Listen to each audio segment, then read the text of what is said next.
Assalamualaikum warahmatullahi wabarakatuh. Aku bersaksi bahwa tidak ada ilah yang berhak diibadahi dengan benar kecuali Allah semata, tidak ada sekutu baginya, dan aku bersaksi bahwa Muhammad sallallahu alaihi wasallam adalah hamba dan utusan Allah.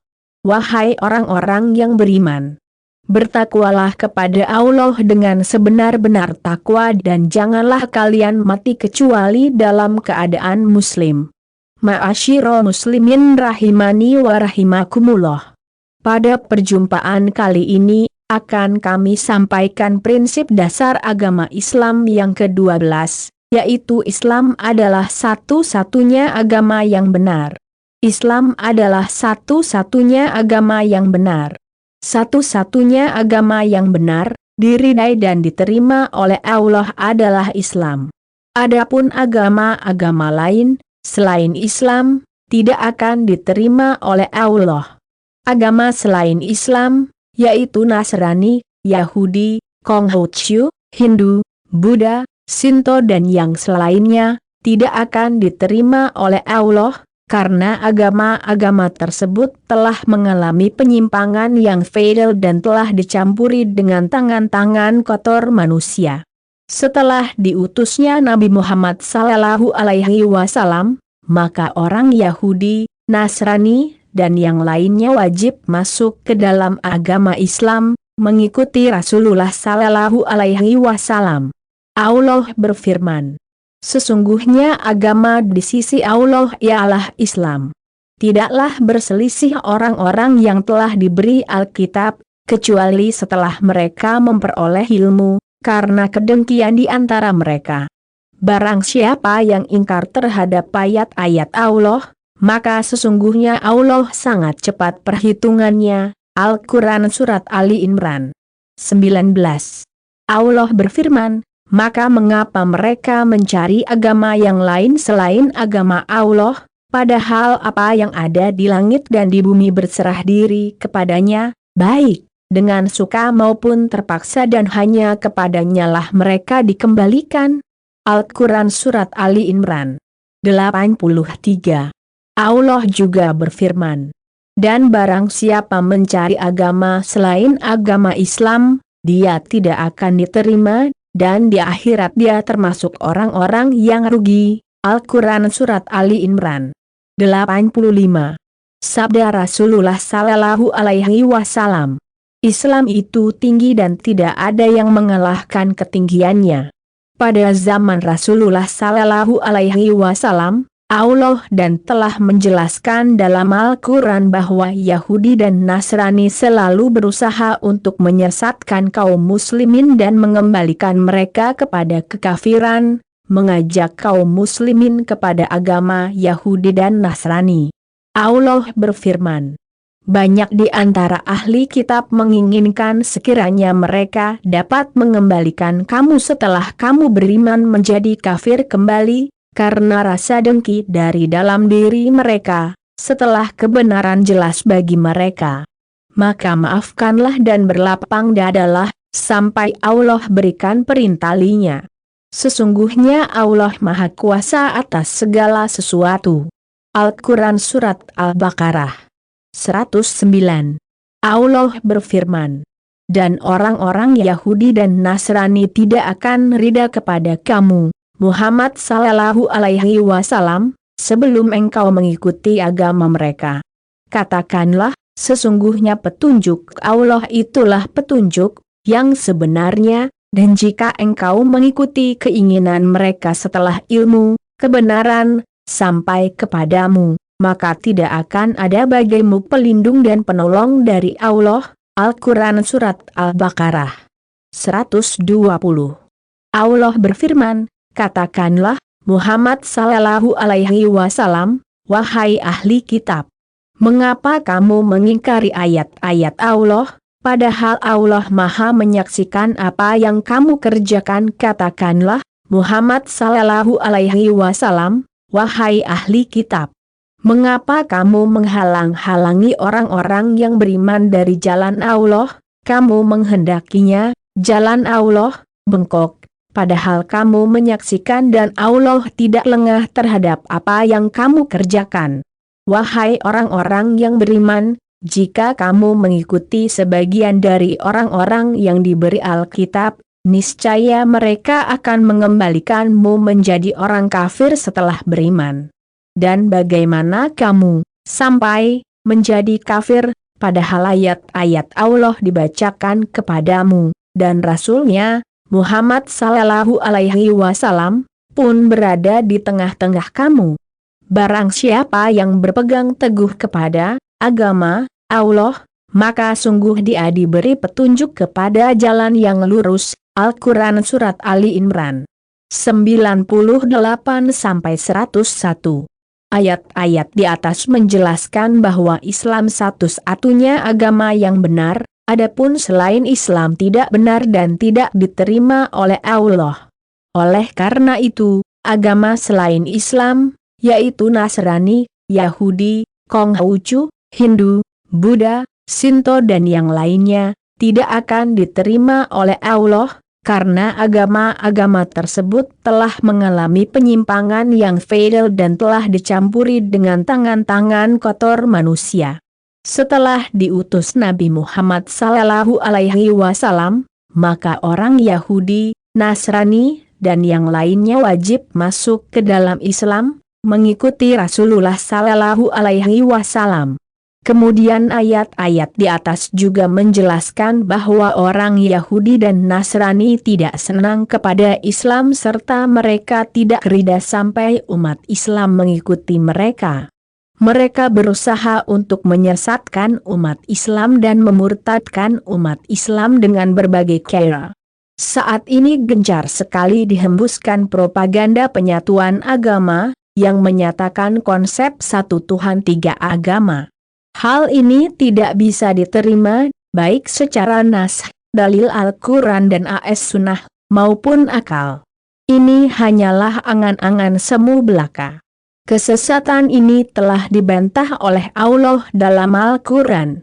Dan mereka, Yahudi dan Nasrani, berkata, tidak akan masuk surga kecuali orang-orang Yahudi atau Nasrani, itu hanya angan-angan mereka.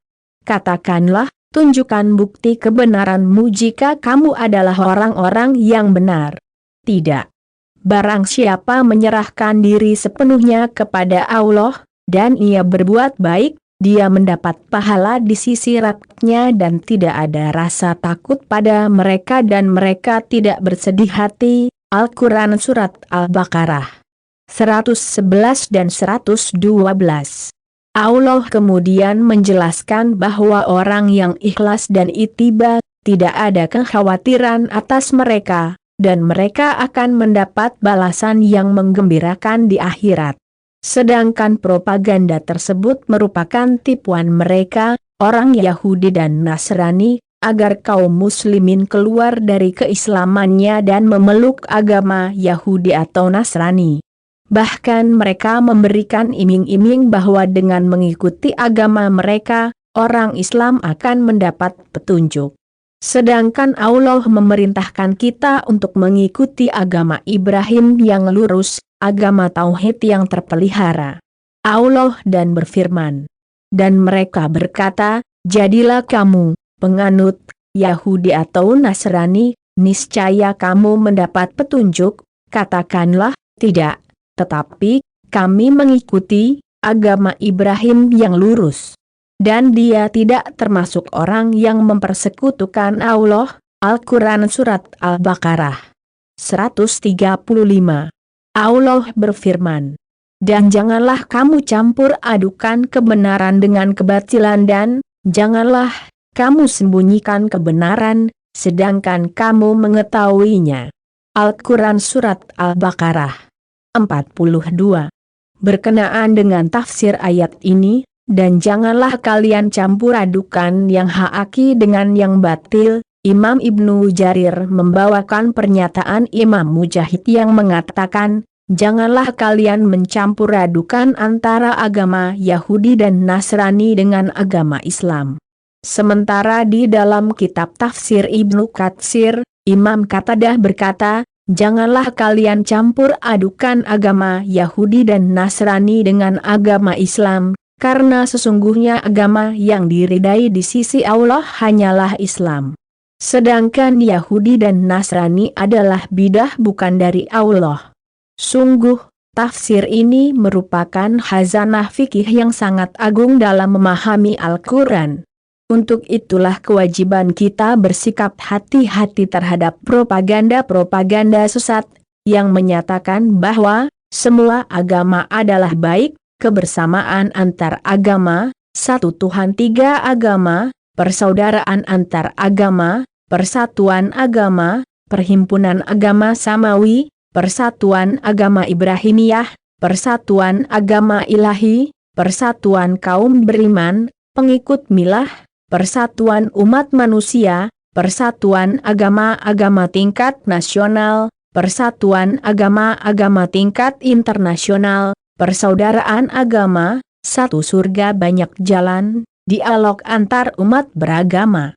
Muncul juga dengan nama persaudaraan Islam Nasrani atau semua slogan dan propaganda tersebut bertujuan untuk menyesatkan umat Islam, dengan memberikan simpati atas agama Nasrani dan Yahudi, mendangkalkan pengetahuan umat Islam tentang Islam yang hakiki, untuk menghapus jihad, untuk menghilangkan akidah awal-awal bara, cinta dan loyal kepada kaum mukminin dan berlepas diri dari selainnya, dan mengembangkan pemikiran anti agama Islam. Dari semua sisi hal ini sangat merugikan Islam dan umatnya. Semua propaganda sesat tersebut merusak akidah Islam. Sedangkan akidah merupakan hal yang paling pokok dan asas dalam agama Islam ini, karena agama yang mengajarkan prinsip ibadah yang benar kepada Allah saja, hanyalah agama Islam.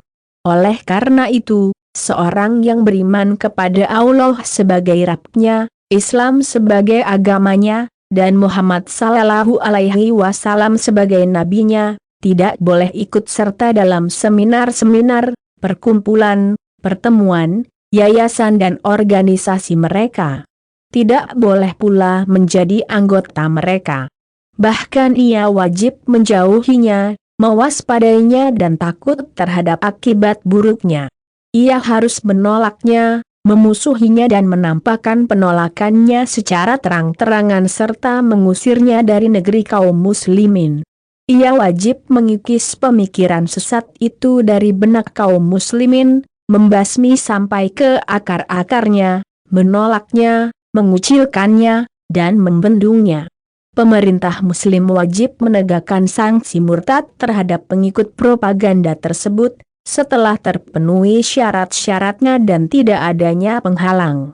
Hal itu dilakukan demi menjaga keutuhan agama dan sebagai peringatan terhadap orang-orang yang mempermainkan agama, dan dalam rangka mentaati Allah dan Rasul-Nya serta demi tegaknya syariat Islam yang suci.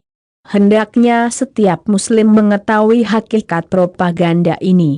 Ia tidak lain hanyalah benih-benih filsafat yang berkembang di alam politik yang akhir kesudahannya adalah kesesatan.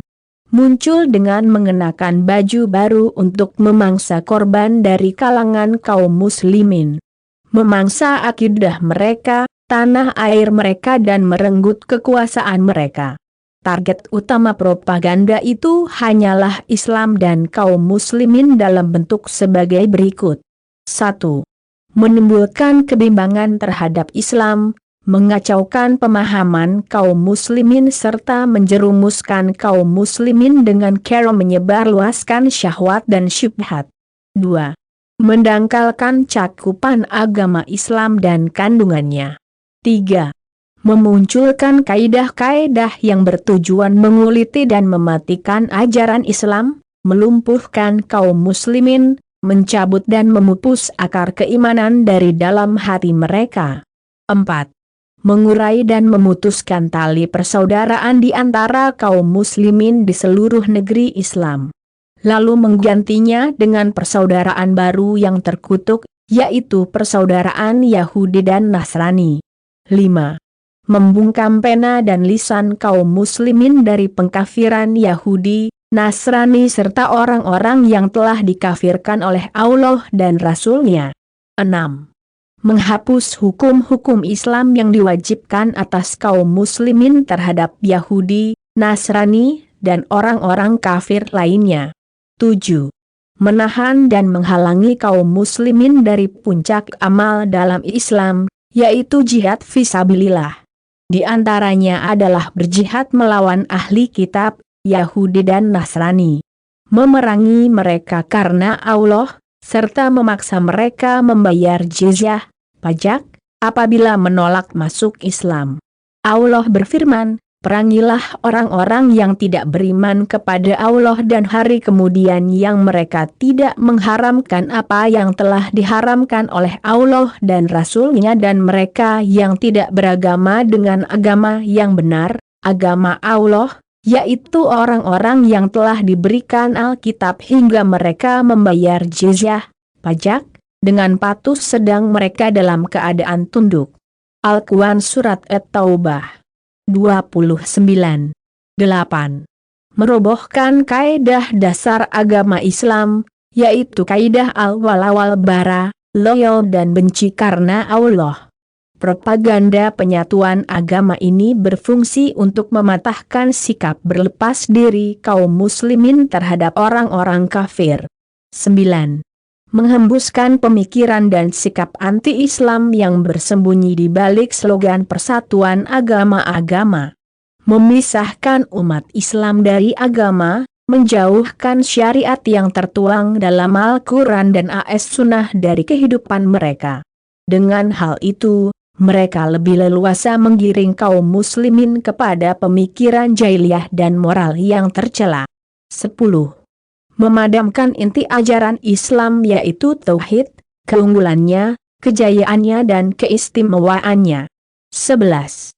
Memperlancar program-program kristenisasi dengan merobohkan benteng akidah kaum muslimin serta memadamkan api perlawanan kaum muslimin terhadap mereka. 12. Melebarkan sayap kekuasaan orang-orang kafir, Yahudi, Nasrani, dan orang-orang komunis di seluruh dunia, khususnya terhadap negara-negara Islam, lebih khusus lagi terhadap negara-negara Arab dan terutama sekali terhadap pusat dunia Islam dan ibu kotanya, yaitu Jazirah Arab. Mereka juga berusaha untuk memurtadkan umat Islam di Indonesia dan ini sudah terbukti di beberapa daerah dan provinsi. Itulah target dan tujuan utama propaganda keji tersebut. Dan sangat disayangkan dan merupakan musibah yang lebih besar lagi, adanya segelintir oknum dari kalangan kaum muslimin dan orang yang mengaku muslim menyambut positif propaganda keji tersebut. Bahkan mendukung terselenggaranya seminar-seminar yang mereka adakan. Sehingga gaungnya lebih luas, berlomba-lomba menyambut seruan keji dan konspirasi jahat orang-orang kafir itu. Propaganda ini, mulai dari asal-usulnya, slogannya, pada hakikatnya merupakan musibah besar atas kaum muslimin saat ini. Merupakan kekufuran yang sangat parah, mencampur adukan Islam dengan kekufuran, haki dengan batil, petunjuk dengan kesesatan, ma'ruf dengan munkar, sunnah dengan bidah serta ketaatan dengan maksiat. Propaganda kepada penyatuan agama Islam dengan agama lainnya yang telah menyimpang dan dihapus dengan syariat Islam, merupakan kemurtadan yang nyata dan kekufuran yang jelas. Hal itu disebabkan karena propaganda itu secara terang-terangan telah mencabut sendi-sendi agama Islam, baik pada aspek akidah, amaliyah, dan lainnya. Hukum ini merupakan kesepakatan yang tidak boleh diselisihi oleh kaum muslimin. Propaganda ini merupakan kancah peperangan baru melawan kaum salibis dan melawan orang yang paling keras permusuhannya terhadap orang-orang yang beriman, yaitu Yahudi. Ini adalah perkara yang sangat serius, bukan main-main. Mereka tidak henti-hentinya senantiasa berusaha siang dan malam memurtadkan umat Islam, sebagaimana Allah berfirman, mereka tidak akan berhenti memerangi kamu sampai kamu murtad, keluar dari agamamu, jika mereka sanggup. Al-Quran Surat Al-Baqarah 217. Maka kesimpulannya adalah 1. Seluruh kaum muslimin yang telah bersyahadat, La ilaha illallah Muhammadur Rasulullah, wajib menolak propaganda penyatuan agama tersebut, yang bertujuan menyatukan agama yang telah diselewengkan dan dihapus dengan agama Islam yang hakiki, muhkam, jelas, terpelihara dari penyelewengan dan penukaran serta sebagai penghapus agama sebelumnya. Ini merupakan prinsip yang paling mendasar dalam agama Islam. Propaganda penyatuan agama itu termasuk kekufuran, kemunafikan, pemecah belah persatuan dan termasuk usaha memurtadkan kaum muslimin dari agama Islam. 2. Segenap umat manusia wajib meyakini bahwa agama yang diturunkan Allah dan diserukan kepada para nabi dan rasul adalah satu, yaitu seruan terhadap tauhid, iman kepada kenabian dan hari akhir. Allah berfirman, "Dan kami tidak mengutus seorang rasul pun sebelum engkau, Muhammad sallallahu alaihi wasallam, melainkan kami wahyukan kepadanya, bahwasanya tidak ada ilah yang berhak diibadahi dengan benar, melainkan aku, maka wajib atas kalian beribadah kepadaku." Al-Quran Surat Al-Anbiya 25. Allah itu juga berfirman, "Dan sesungguhnya kami telah mengutus Rasul pada tiap-tiap umat, untuk menyerukan, beribadahlah kepada Allah saja dan jauhilah taghut itu." Al-Quran Surat An-Nahl 36. 3. Segenap penduduk bumi wajib meyakini bahwa syariat para nabi berbeda-beda, dan syariat Islam adalah syariat penutup dan penghapus syariat sebelumnya. Tidak ada seorang makhluk pun yang boleh beribadah kepada Allah dan melainkan harus sesuai dengan syariat Islam. Maksudnya setiap orang harus beribadah kepada Allah sesuai dengan syariat Islam. 4. Segenap penduduk bumi dari kalangan ahli kitab, Yahudi dan Nasrani, maupun lainnya, wajib untuk segera memeluk Islam dengan mengucapkan 2 kalimat syahadat dan beriman kepada seluruh ajaran Islam yang bersifat global maupun terperinci, mengamalkannya, mengikutinya dan meninggalkan syariat-syariat selainnya yang telah menyimpang serta meninggalkan kitab-kitab yang dinisbatkan kepada syariat tersebut. 5.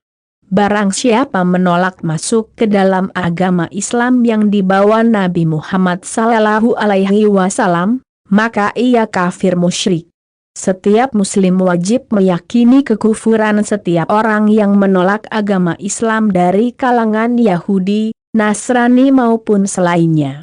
Wajib menamainya kafir, meyakini bahwa ia adalah musuh Allah dan meyakini bahwa orang kafir yang mati dalam kekafirannya adalah penghuni neraka dan kekal di dalamnya selama-lamanya.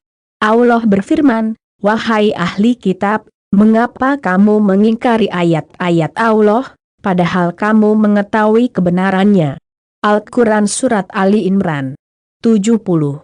Orang yang tidak memeluk agama Islam dan mati dalam kekafiran atau masuk Islam kemudian murtad dan mati dalam keadaan kafir, maka ia akan berada di neraka selama-lamanya di akhirat kelak.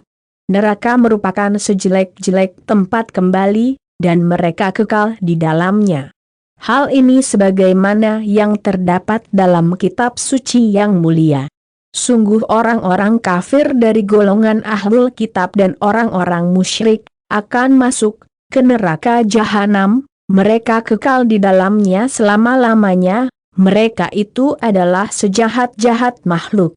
Al-Quran Surat Al-Bayyinah 6. Allah berfirman, "Sungguh, orang-orang yang kafir dan mati dalam kekafiran, tidak akan diterima tebusan dari seseorang di antara mereka sekalipun, berupa emas sepenuh bumi, sekiranya dia hendak menebus diri dengannya. Mereka itulah orang-orang yang mendapat azab yang pedih dan tidak memperoleh penolong." Al-Quran Surat Ali Imran 91. Firman Allah, sesungguhnya orang-orang yang kafir itu seandainya mereka memiliki segala apa yang di bumi dan ditambah dengan sebanyak itu, lagi, untuk menebus diri mereka dari azab pada hari kiamat, niscaya semua tebusan itu tidak akan diterima dari mereka, mereka mendapat azab yang pedih. Mereka ingin keluar dari neraka, tetapi tidak akan dapat keluar dari sana, dan mereka mendapat azab yang kekal. Al-Quran Surat Al-Ma'idah 36 dan 37. Firman Allah, dan sungguh, akan kami isi neraka jahanam banyak dari kalangan jin dan manusia. Mereka mempunyai hati tetapi tidak dipergunakan untuk memahami ayat-ayat Allah, dan mereka mempunyai mata, tetapi tidak dipergunakannya untuk melihat tanda-tanda kekuasaan Allah, dan mereka mempunyai telinga, tetapi tidak dipergunakannya untuk mendengar ayat-ayat Allah. Mereka itu seperti binatang ternak, bahkan mereka lebih sesat lagi. Merekalah orang-orang yang lengah. Al-Quran Surat Al-Araf 179. Rasulullah Sallallahu Alaihi Wasallam bersabda, demi Allah yang diri Muhammad Sallallahu Alaihi Wasallam berada di tangannya, tidaklah seorang dari umat Yahudi dan Nasrani yang mendengar diutusnya aku, Muhammad Sallallahu Alaihi Wasallam, lalu dia mati dalam keadaan tidak beriman dengan apa yang aku diutus dengannya, Islam, niscaya dia termasuk penghuni neraka. Sebagai ilustrasi dan gambaran yang sangat mudah untuk kita pahami adalah sosok Abu Talib, seorang yang telah mencurahkan harta, kedudukan dan jiwanya untuk membela Islam, namun meninggal dunia dalam keadaan kafir, sehingga Allah tetap menempatkan dirinya di neraka. Dalam sebuah hadits, Abbas bin Abdul Muthalib bertanya kepada Rasulullah Sallallahu Alaihi Wasallam, wahai Rasulullah Sallallahu Alaihi Wasallam, apakah engkau dapat memberikan manfaat kepada Abu Talib, karena sesungguhnya ia membantumu dan marah, karena membelamu? Rasulullah Sallallahu Alaihi Wasallam menjawab, ya, ia ditempatkan di neraka paling atas, dangkal. Dan kalaulah bukan karena syafaatku, maka pasti ia berada di kerak neraka yang paling dalam. Dalam hadits yang lainnya dari Abu Sa'id Al-Khudri bahwasanya pernah dibicarakan di sisi Rasulullah Sallallahu Alaihi Wasallam tentang pamannya, Abu Talib, maka Rasulullah Sallallahu Alaihi Wasallam bersabda, mudah-mudahan akan bermanfaat baginya syafaatku nanti pada hari kiamat, maka ia, Abu Talib, mendapat siksa yang paling ringan di neraka paling atas yang mencapai kedua mata kakinya ke neraka dan, karena sebab itu, otaknya mendidih.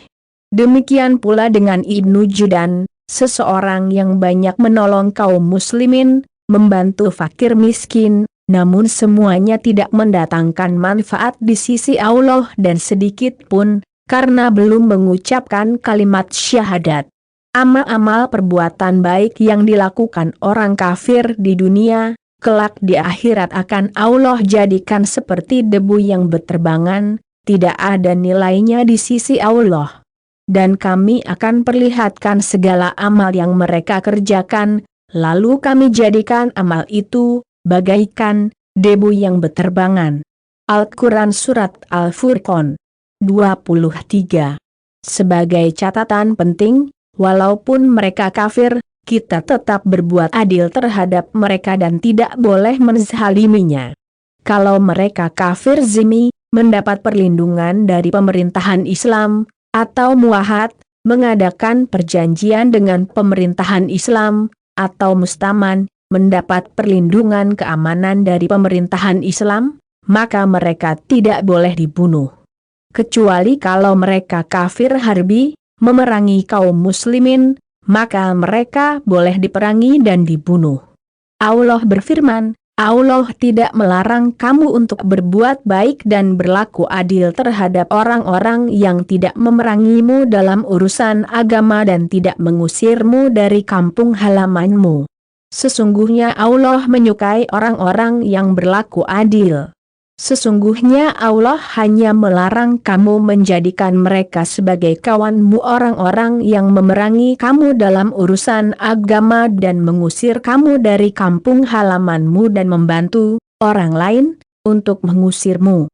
Barang siapa menjadikan mereka sebagai kawan, mereka itulah orang-orang yang zalim.